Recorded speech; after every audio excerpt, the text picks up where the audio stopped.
आणि काढणी मुलींसाठी पहिली शाळा, स्त्रियांच्या अंधारात फुललेला ज्ञानाचा माळा, फुललेला ज्ञानाचा माळा.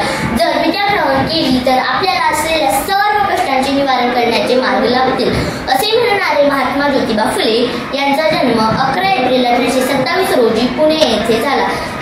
महात्मा फुले यांचे पूर्ण नाव ज्योतिराव गोविंदराव फुले असे होते. नवीन विचार तर दररोज येत असतात, पण त्यांना सत्यात उतरविणे हाच खरा संघर्ष आहे. हे त्यांच्या लहानपणापासून ते मोठेपणीच्या कार्यावरून दिसून येते. महात्मा फुले म्हणतात, ध्येय नसलेली माणसे साबणाच्या पैशासारखी असतात.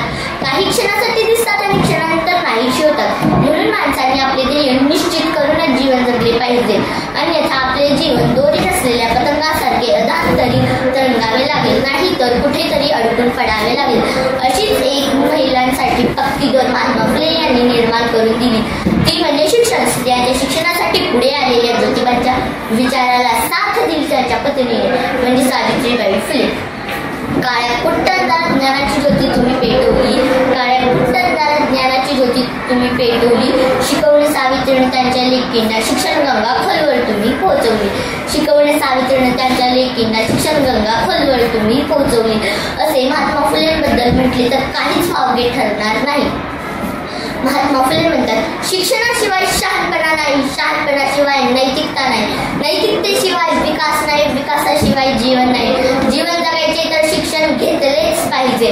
महाराष्ट्रात स्त्री शिक्षणाची मुरुहत मेठ रोवणारा, सत्यासाठी देह झिजवणारा, बहुजनांचे उद्धारक, सत्य शोध समाजाचे संस्थापक म्हणजे महात्मा ज्योतिराव फुले.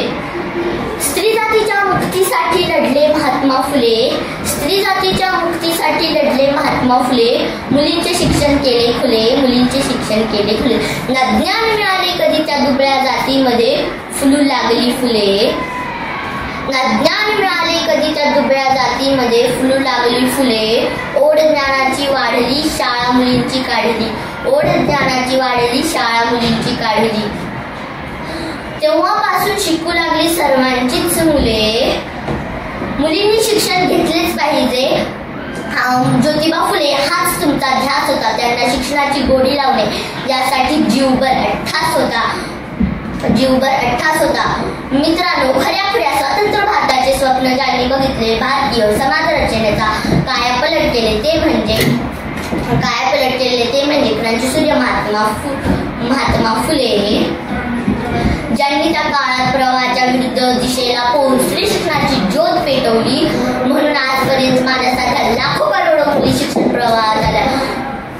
शैक्षणिक, आरोग्य, सामाजिक, राजकीय अशा विविध क्षेत्रात मुली अग्रेसर झाल्या.